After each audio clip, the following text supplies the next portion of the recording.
Bismillahirrahmanirrahim, dear students. Today we are going to start chapter 2, which is about the origin of quantum theory.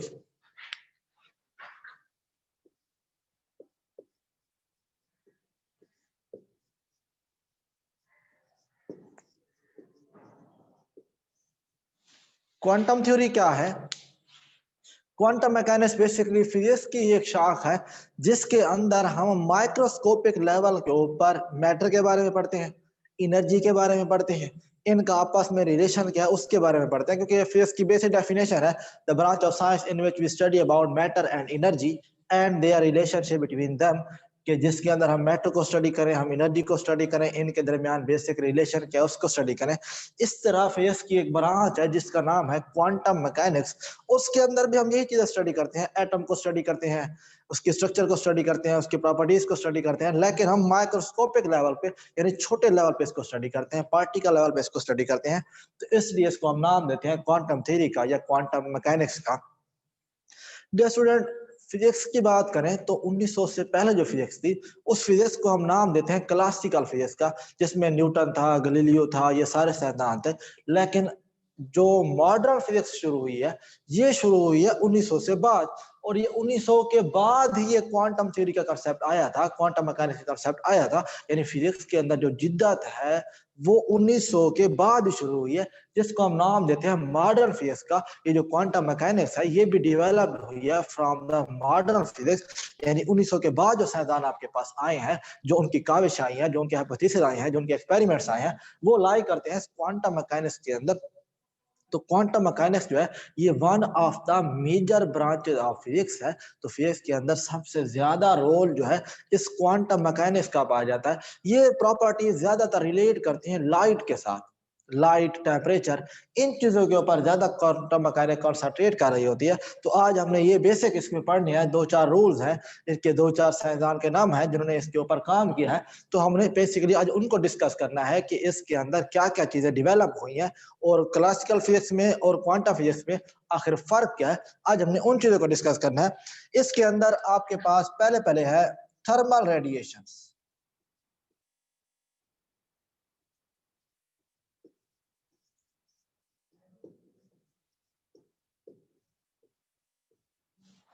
Thermal का जो लफ्ज है ये heat के लिए यूज होता है। तो थर्मल रेडिएशन ऐसी रेडिएशन होती है जो बॉडी में से किसी भी टेम्परेचर के ऊपर इमिट हो सके, तो इससे हम नाम देते हैं थर्मल रेडिएशन का। मिसाल के तौर पर क्या है, आप किसी ऑब्जेक्ट को हीट अप करते जाएं तो एक टेम्परेचर ऐसा आता है जब उसमें से रेडिएशन जो है इमिट होना शुरू हो जाती है, तो उन रेडिएशन को हम नाम देते हैं थर्मल रेडिएशन का। यानी थर्मल का जो लफ्ज है ये हीट के लिए यूज होता है। यानी अगर हम किसी चीज को हीट अप कर रहे हैं, उसको गर्म कर रहे हैं, उसका टेम्परेचर बढ़ा रहे हैं, तो एक वक्त ऐसा आता है जब वहां से रेडिएशन जो है इमिट होना शुरू हो जाती है। और रेडिएशन को हम नाम देते हैं थर्मल रेडिएशन का। अब जरूरी नहीं है कि हर ऑब्जेक्ट ही इन थर्मल रेडिएशन को एमिट करे। कौन सा ऑब्जेक्ट इन थर्मल रेडिएशन को एमिट करता है? अब फर्ज कि हमारे पास एक ऑब्जेक्ट है जिसको हमने हीट अप किया हुआ है, जिसको हमने गर्म किया हुआ है। अब उस ऑब्जेक्ट का जो टेम्परेचर है वो ज्यादा है, लेकिन इर्द गिर्द सराउंडिंग का जो टेम्परेचर है वो कम है। अब जिस ऑब्जेक्ट का टेम्परेचर हमारे पास ज्यादा है वो ये एबिलिटी रखता है, वो ये कैपेबिलिटी रखता है कि वो रेडिएशन को इमिट करा सकता है। तो उसका जो रेट ऑफ इमिशन है वो ज्यादा होगा और रेट ऑफ एब्जॉर्प्शन जो है वो कम होगा, क्योंकि वो ऑलरेडी हीट अप है। तो वो ये सलाहियत रखता है कि वो सराउंडिंग को अपनी हीट दे सकता है। तो वो जो रेडिएशन इमिट करेगा वो ज्यादा होगी, लेकिन जो रेडिएशन वो एब्जॉर्ब कर रहा होगा वो रेडिएशन कम होगी। इस तरह का हमारे पास एक कूल्ड बॉडी है, कूलर बॉडी है, यानी एक ऑब्जेक्ट हमारे पास जिसका टेम्परेचर लो है लेकिन सराउंडिंग का टेम्परेचर हाई है। तो जो ऑब्जेक्ट हमने लिया हुआ है जिसका लो टेम्परेचर है, तो वो ये सलाहियत रखता है कि वो सराउंडिंग से रेडिएशन को एब्जॉर्ब कर सके। तो उस ऑब्जेक्ट का जो रेट ऑफ एब्जॉर्प्शन है वो ज्यादा होगा और रेट ऑफ इमिशन जो है वो कम होगा। यानी ऑब्जेक्ट के ऊपर डिपेंड कर रहा होता है कि ऑब्जेक्ट के हमारी नेचर क्या है, ऑब्जेक्ट हमारा किस शेप में पड़ा हुआ है, ऑब्जेक्ट हमारा किस तरह वर्क कर रहा है कि हमारे पास अगर हॉटर ऑब्जेक्ट है तो वो रेडिएशन को एमिट करने की सलाहियत रखता है। इस तरह अगर हमारे पास कूलर ऑब्जेक्ट है तो वो रेडिएशन को एब्जॉर्ब करने की सलाहियत रखता है। यानी जो रेडिएशन एमिट होनी है या जो रेडिएशन एब्जॉर्ब होनी है, इन्हें हम नाम देते हैं थर्मल रेडिएशन का, क्योंकि इसके अंदर हीट का रोल है और हीट का लफ्ज बेसिकली थर्मल में आता है। तो जो रेडिएशन ऑब्जेक्ट एमिट करेगा, जो रेडिएशन ऑब्जेक्ट एब्जॉर्ब करेगा, उन्हें हम नाम देंगे एज अ थर्मल रेडिएशन। यानी ये डिपेंड कर रहे होते हैं ऑब्जेक्ट की नेचर के ऊपर, कि ऑब्जेक्ट ये भी डिपेंड करता है कि ऑब्जेक्ट किस चीज का बना हुआ है, आया कि वो रेडिएशन को ज्यादा एमिट कर सकता है या कम एमिट कर सकता है, या फिर ऑब्जेक्ट की वर्किंग के ऊपर डिपेंड कर रहा होता है कि ऑब्जेक्ट हमारा किस तरह से वर्क कर रहा है, सराउंडिंग के ऊपर डिपेंड कर रहा होता है कि सराउंडिंग किस तरह से है। तो ये सारी चीजें आ जाती है थर्मल रेडिएशन के अंदर। यानी ये वो रेडिएशन है जिसके अंदर हीट इन्वॉल्व होती है, जिसके अंदर टेम्परेचर इंक्रीज या फिर डिक्रीज होता है, इसलिए हम इनको नाम देते हैं थर्मल रेडिएशंस का। इसके बाद है आइडियल रेडिएटर।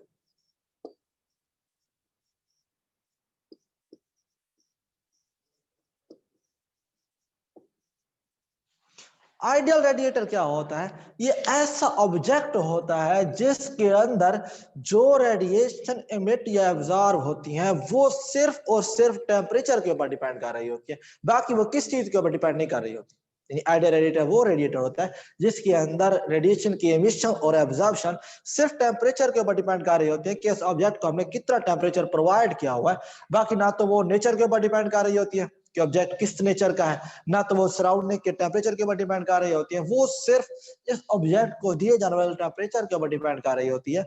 तो वो रेडिएटर हम नाम देते हैं उसको एज ए आइडियल रेडिएटर। यानी आइडियल रेडिएटर वो होता है जिसके अंदर हम सिर्फ टेम्परेचर को कंसीडर कर रहे होते हैं, बाकी चीजें हम खातिर में नहीं लाते कि नेचर हो गई, ऑब्जेक्ट का मटेरियल हो गया, वो सारी चीजें हम इग्नोर करके सिर्फ हम ऑब्जेक्ट का टेम्परेचर देख रहे होते हैं, उसको नाम देते हैं आइडियल रेडिएटर का। इसके बाद आपके पास कंसेप्ट है ब्लैक बॉडी रेडिएशंस।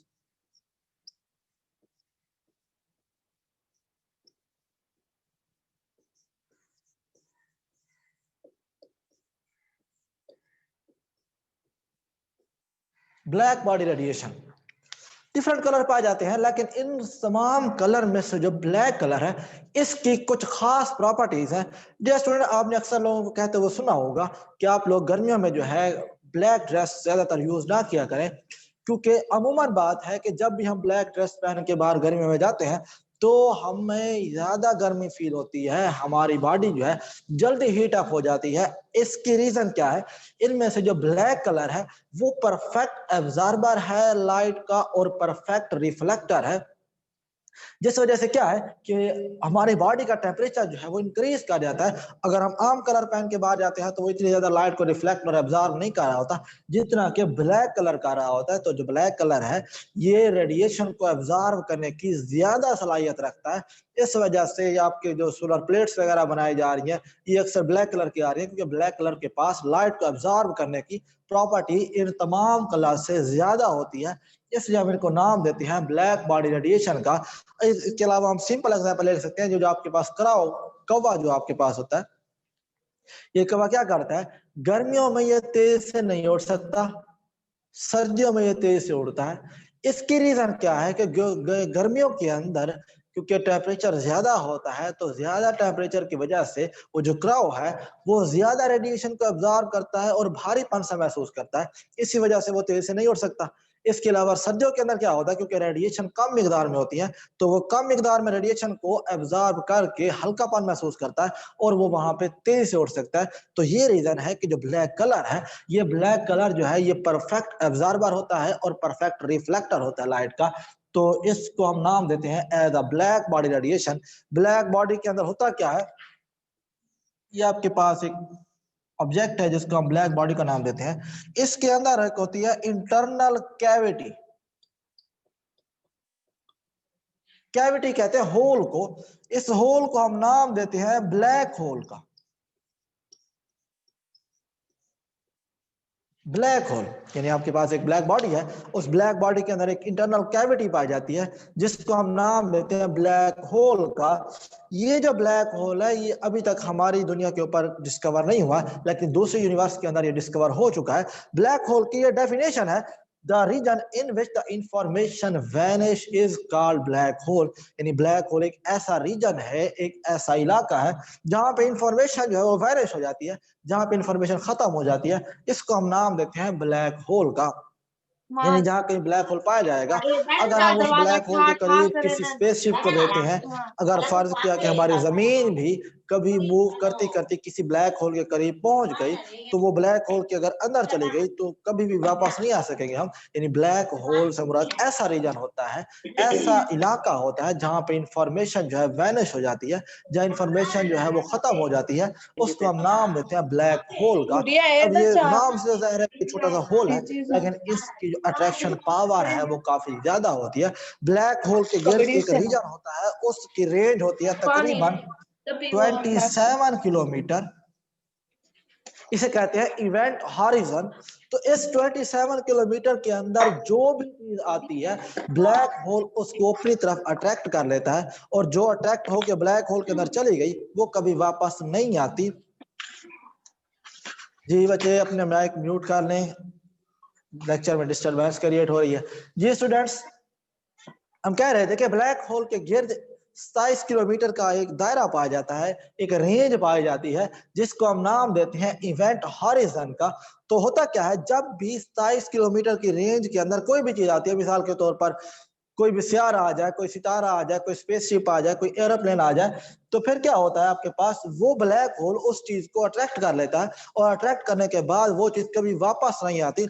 इसी वजह से साइंसदान अभी तक ये सोच रहे हैं कि ब्लैक होल के अंदर आखिर ऐसा क्या पाया जाता है कि वो उस चीज को अट्रैक्ट कर रहा है, और जो चीज अट्रैक्ट होकर चली गई है उसके साथ आखिर होता क्या है। ये अभी चीजें सामने नहीं आई उनके, क्योंकि अब कोई चीज अगर फर्ज हम स्पेसशिप भेजते हैं ब्लैक होल से इंफॉर्मेशन लेने के लिए, तो वो स्पेसशिप वापस आएगी तो हमें पता चलेगा कि वहां पे क्या कुछ है, वहां पे क्या प्रोसेस हो रहा है। इसी वजह से ब्लैक होल के अंदर क्या प्रोसेस हो रहा है, अभी तक ये वाला मामला साइंसदानों के सामने है। इसके ऊपर तहकीक जारी है कि ब्लैक होल जो है आखिर क्यों अट्रैक्ट कर रहा है चीजों को, और अट्रैक्ट हो के ये चीजें आखिर जाती कहाँ है, इनके साथ क्या प्रोसेस होता है, वो सारी की सारी चीजें अभी साइंस के सामने आनी है। तो ये कंसेप्ट है ब्लैक बॉडी रेडिएशन का और ब्लैक होल का।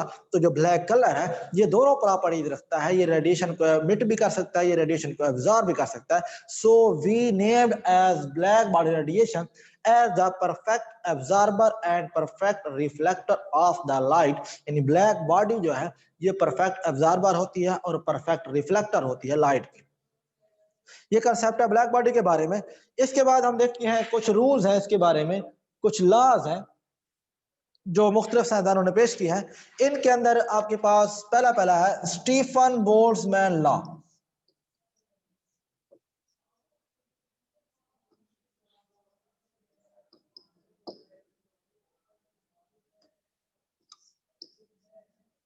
Stephen Boltzmann law,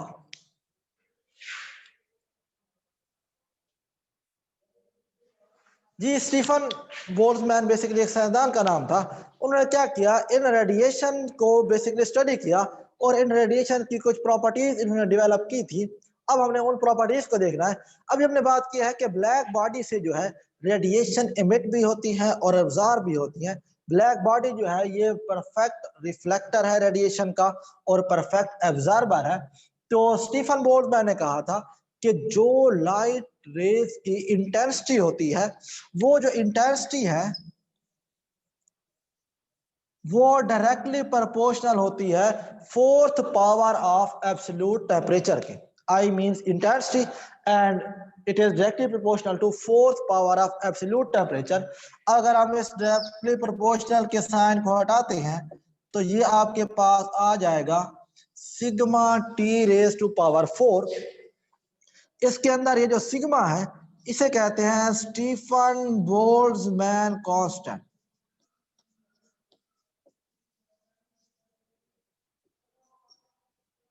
The sigma is named as Stefan Boltzmann constant। इस सिग्मा की जो वैल्यू होती है वो होती है 5.67 10 raised to power -8 वाट पर मीटर स्क्वायर केल्विन की पावर 4। इसे हम कहते हैं स्टीफन बोल्ट्जमैन कांस्टेंट। जी स्टूडेंट, स्टीफन बोल्ट्जमैन कांस्टेंट इसके अंदर आ गया। अब हम डिस्कस कर रहे थे स्टीफन बोल्ट्जमैन लॉ को कि इंटेंसिटी जो है ये डायरेक्टली प्रोपोर्शनल होती है force power of absolute temperature के। जी स्टूडेंट, हम डिस्कस कर रहे थे स्टीफन बोल्ट्जमैन लॉ को कि जो इंटेंसिटी है वो डायरेक्टली प्रोपोर्शनल होती है fourth power of absolute temperature के। इस डायरेक्टली प्रोपोर्शनल के साइन को हटाएं तो हम यहाँ पे कांस्टेंट लगाते हैं जिसको नाम देते हैं सिग्मा का। तो सिग्मा को हमने कहा है बेसिकली ये क्या है, ये है स्टीफन बोल्ट्जमैन कांस्टेंट।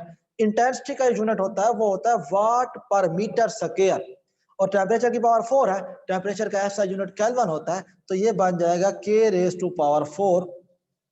इसे कहते हैं स्टीफन बोल्ट्जमैन कांस्टेंट। इंटेंसिटी कहते हैं रेज की शिद्दत को, कि जो ब्लैक बॉडी से रेडिएशन में हासिल हो रही है आखिर उनकी इंटेंसिटी कितनी है, कितनी इंटेंसिटी होगी वो डिपेंड कर रही होती है टेम्परेचर के ऊपर, और ये डायरेक्टली प्रोपोर्शनल है। तो मतलब क्या है कि टेम्परेचर बढ़ाते जाए इंटेंसिटी बढ़ती जाएगी, टेम्परेचर को कम करते हैं इंटेंसिटी भी आपके पास कम होती जाएगी। ये चीज आपके पास आती है स्टीफन बोल्ट्जमैन के अंदर।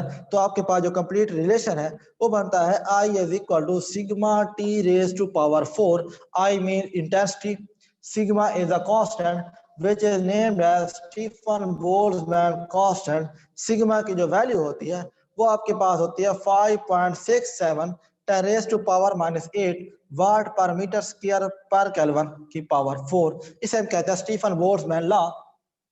इसके अंदर थोड़ी सी मॉडिफिकेशन कर लेते हैं कि कंप्लीट रिलेशन इसका इस तरह लिख लेते हैं I = एप्सिलॉन सिग्मा T⁻⁴। ये जो एप्सिलॉन है इसे कहते हैं एमिसिविटी।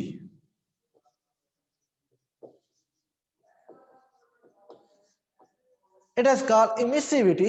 एमिसिविटी का जो लफ्ज है ये निकला है इमिशन से।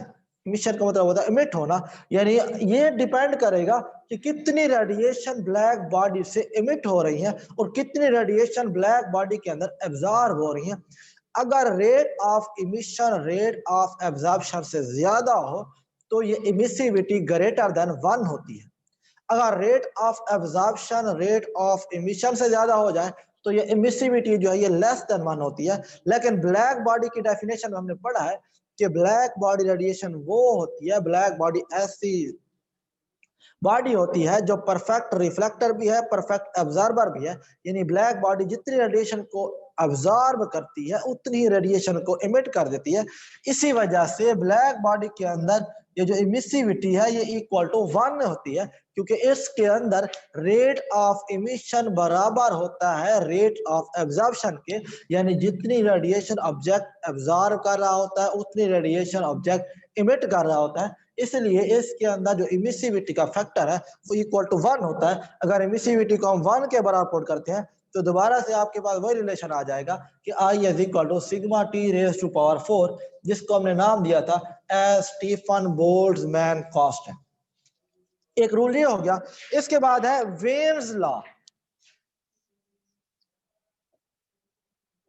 Veins displacement law.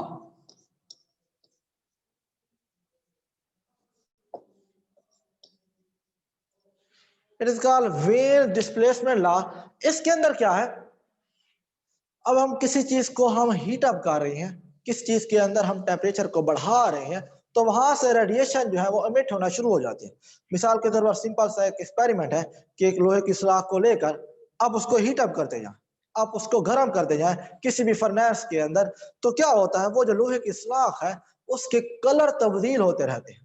मिसाल के तौर पर पहले वो रेड होती है, फिर वो ग्रीन होती है, फिर वो येलो हो जाती है, ठीक है जी, फिर वो वायलेट हो जाती है, आखिर में जाके वो ब्लू हो जाती है। आखिर इसके अंदर क्या प्रोसेस हो रहा है, तो इसके अंदर अप्लाई होता है बेसिकली वेन्स डिस्प्लेसमेंट लॉ। तो वो वेन्स डिस्प्लेसमेंट लॉ क्या कहता है कि जो टेम्परेचर है वो वेवलेंथ के इनवर्सली प्रोपोर्शनल होता है। ये डेफिनेशन है किसकी, वेव डिस्प्लेसमेंट लॉ की। कि फर्ज किया हम जो लोहे की सलाख थी उसको पहले गर्म कर रहे थे तो इनिशियली टेम्परेचर लो था, और अगर टेम्परेचर लो था तो रेडिएशन जो इमिट होंगी उनकी वेवलेंथ ज्यादा होगी, और जो सारे कलर पाए जाते हैं इन तमाम कलर में से जो रेड कलर है इसकी वेवलेंथ सबसे ज्यादा होती है। इसी वजह से क्या है कि शुरू में जब हम उस लोहे की सुलाख को गर्म करते हैं तो उसका कलर जो है वो रेड हो जाता है, क्योंकि शुरू में टेम्परेचर कम होता है तो जो रेडिएशन निकलेगी उनकी वेवलेंथ ज्यादा होगी। अगर हम मजीद उसको हीट अप करते जाते हैं, यानी हम टेम्परेचर बढ़ा रहे हैं, तो क्योंकि टेम्परेचर और वेवलेंथ इनवर्सली प्रोपोर्शनल है, तो आप टेम्परेचर बढ़ाते जाएं, वेवलेंथ कम होती जाएगी। तो फर्ज किया अगर हमने मजीद टेम्परेचर बढ़ा दिया तो पहले रेड कलर आ रहा था, अब हो सकता है कि ग्रीन आ जाए, या फिर हो सकता है कि येलो कलर आ जाए, या फिर हो सकता है कि वायलेट कलर आ जाए। तो यानी ये डिपेंड कर रहा होता है कि हमने ऑब्जेक्ट को किस टेम्परेचर के ऊपर हीट अप करें। और आखिर में अगर आप नोट करें, जब मैक्सिमम टेम्परेचर होता है तो वहां पे जो रेडिएशन एमिट हो रही होती है और रेडिएशन का कलर ब्लू होता है। तो क्यों होता है ऐसा? क्योंकि रेड कलर की वेवलेंथ सबसे ज्यादा होती है और ब्लू कलर की वेवलेंथ सबसे कम होती है।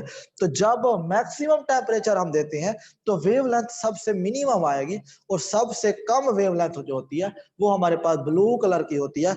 इसी वजह से हम कहते हैं कि टेम्परेचर का और वेवलेंथ का इनवर्स रिलेशन होता है।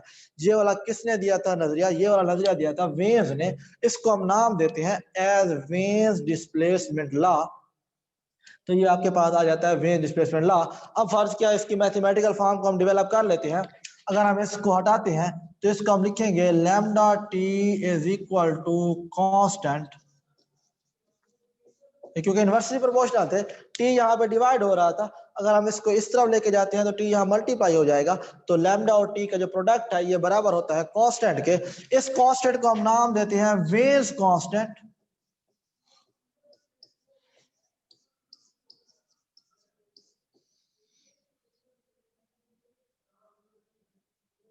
इसकी जो वैल्यू होती है वो आपके पास होती है 2.9 10 रेज़ टू पावर -3। अब हमने इसका यूनिट लिखना है। देखें, ये आपके पास वेवलेंथ है, वेवलेंथ का यूनिट मीटर होता है और टेम्परेचर का यूनिट होता है केल्विन। तो इसका कंप्लीट यूनिट बन जाएगा मीटर केल्विन के। So this is called when displacement law. When ने क्या कहा था कि जो रेडिएशन इमिट होती है उनका टेम्परेचर और वेवलेंथ आपस में इनवर्सली प्रोपोर्शनल होते हैं। यानी आप टेम्परेचर को बढ़ाते जाएं, जो रेडिएशन निकलेंगी उनकी वेवलेंथ कम से कम होती जाएगी, तो आखिर में जाके आपको वो ब्लू कलर की रेडिएशन शो करा रहा था। तो ब्लू कलर क्योंकि सबसे कम वेवलेंथ देता है, इसलिए हमने कहा कि शुरू में टेम्परेचर क्योंकि ज्यादा, शुरू में टेम्परेचर क्योंकि कम होता है तो जो रेडिएशन इमिट होती है उनकी वेवलेंथ ज्यादा होती है। टेम्परेचर बढ़ाते जाए वेवलेंथ कम होती जाती है, और एक्सट्रीम टेम्परेचर के ऊपर, पीक टेम्परेचर के ऊपर जो रेडिएशन इमिट होती है उनकी वेवलेंथ सबसे कम होती है। इसलिए हमने इसको कहा है कि टेम्परेचर का और वेवलेंथ का इनवर्स रिलेशन है। तो जब हमने इसका फार्मूला डेवलप किया है तो यहाँ पे कांस्टेंट आ रहा था, उस कांस्टेंट को हमने नाम दिया है एज वेन्स कांस्टेंट। उसकी वैल्यू आपके पास होती है 2.9 10 raise to power -3 metre kelvin के। ये आपके पास दूसरा लॉ आ गया, पहले आपने पढ़ा था स्टीफन बोल्ट्जमैन लॉ। इसके बाद आपके पास आ गया है वेन्स डिस्प्लेसमेंट लॉ। लास्ट में है प्लैंक्स लॉ।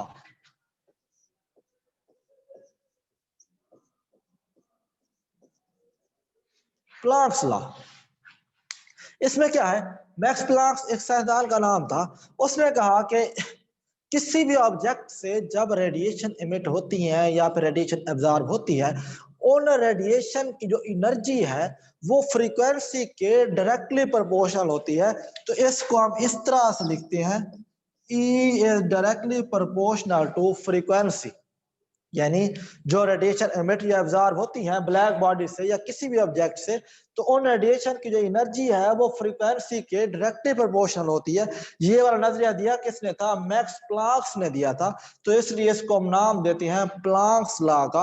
अब फिर से वही प्रोसेस, इस साइन को हटाएंगे, फिर हम कोई कांस्टेंट लगाएंगे, तो इसको हम लिखते हैं E is equal to HF। H means Planck's constant.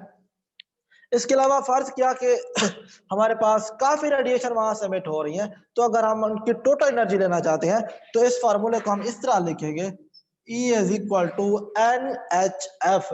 N means total number of radiation which are being emitted or being absorbed। तो इस फार्मूले के अंदर E आपके पास एनर्जी है, N नंबर ऑफ रेडिएशन को शो कर रहा है, और H जो है ये आपके पास प्लैंक्स कांस्टेंट है। इस प्लैंक्स कांस्टेंट की जो वैल्यू होती है वो होती है 6.63 10 raise to power -34 joule second के। ये आपके पास प्लैंक्स कांस्टेंट आ गया। आज हमने बेसिकली स्टूडेंट पढ़ा क्या है, आज हमने इस क्वांटम थ्योरी का इंट्रोडक्शन पढ़ा है। इसके अंदर जिन जिन साइंसदानों ने काम किया है, जिन जिन साइंसदानों ने इसके ऊपर वर्क किया है, आज हमने बेसिकली उन चीजों को डिस्कस किया है कि ये क्वांटम फिजिक्स आखिर है क्या, इसके अंदर क्या क्या चीजें हमने डील करनी है, क्या क्या इसमें तब्दीलियां आई हैं। आज हमने बेसिकली उन चीजों को डिस्कस किया है।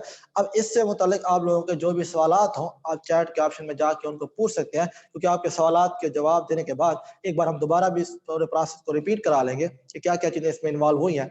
जी स्टूडेंट, आप लोगों के जो जो सवालात हों, आप चैट के ऑप्शन में जाके उनको राइट डाउन करें। ब्लैक बॉडी के बारे में, इसके अलावा क्वांटम क्या होती है इसके बारे में, आइडिया रेडिएटर क्या होता है, रेडिएशन किस तरह से मिट होती है, रेडिएशन किस तरह से अब्जॉर्ब होती है, इन चीज़ों के मुतालिक आप लोगों के जो जो सवालात हों, आप चैट के ऑप्शन में जाके उनको राइट डाउन करें ताकि हम विद इन टाइम उनका प्रॉपर आंसर दे सकें। जी स्टूडेंट का क्वेश्चन आ रहा है कि सर लॉन्ग क्वेश्चन में नहीं, ये अक्सर इस तरह से आता है कि इनमें बेसिक चीजें पाई जाती हैं। अब ये लॉन्ग क्वेश्चन में नहीं है, ये सिर्फ आपके पास एक इंट्रोडक्शन है कि चैप्टर 2 के अंदर जो मेन चीजें हैं वो क्या है। ये इंट्रोडक्शन आपको पता होगा तो आगे जो हमने लॉन्ग क्वेश्चन डिस्कस करने हैं उसके अंदर, क्योंकि ये सारे प्रोसेस वहां पे यूज होने हैं, सारी डेफिनेशन वहां पे यूज होनी है, तो इसको पढ़ने का बेसिक मकसद यही था कि आपको इसका इंट्रोडक्शन हो, आपको इनका कंसेप्ट पता हो कि आखिर ब्लैक बॉडी क्या होती है, या फिर रेडिएशन क्या होती है, रेडिएशन एमिट किस तरह होती है, रेडिएशन एब्जॉर्ब किस तरह होती है, रेडिएशन की इंटेंसिटी क्या होती है, इसके ऊपर कौन कौन से लॉ अप्लाई किए जा सकते हैं। ये सारी चीजें आपको बताने के लिए ये बेसिकली इंट्रोडक्शन था चैप्टर 2 का, जिसको हम कहते हैं ओरिजिन ऑफ क्वांटम थ्योरी। यानी इसमें सारी चीजें जो है, ये अब सारे जो प्रोसेस हैं ये लाई करते हैं क्वांटम फिजिक्स के अंदर, यानी ये सारी चीजें आपके पास क्वांटम मैकेनिक्स के अंदर ही आती है। तो ये सारे के सारे process, black body radiation, radiation की एमिशन, रेडिएशन की absorption, when displacement law, Stefan Boltzmann law, Planck's constant, when displacement constant, Stefan Boltzmann constant, black body radiation, black hole, rate of emission, rate of absorption, relation between temperature and pressure, relation between temperature and wavelength, ये सारी चीजें आप apply करती हैं इस quantum theory के अंदर या क्वांटम मैकेनिक्स के अंदर। तो आपको पढ़ाने का बेसिक मकसद ये था कि आपके पास ये सारा के सारा इंट्रोडक्शन होगा, फिर हमने इसके डिस्कस करने हैं कुछ लॉन्ग क्वेश्चन, तो बेसिक कंसेप्ट इसमें वही होंगे और बाकी चीजें हम इसकी डिस्कस साथ साथ करते जाएंगे। ये स्टूडेंट, इसके अलावा कोई क्वेश्चन हो तो आप लोग पूछ सकते हैं। कोई स्टेप समझ आया हो, कोई डेफिनेशन समझ आई हो, कोई स्ट्रक्चर समझ आई हो इंट्रोडक्शन के बारे में, या फिर कोई कांस्टेंट जो हमने रूल्स डिस्कस किए हैं, वेन डिस्प्लेसमेंट लॉ है या फिर स्टीफन बोल्ट्जमैन लॉ है, इसके मुतालिक आप लोगों के जो जो सवालात हों वो आप लोग पूछ सकते हैं।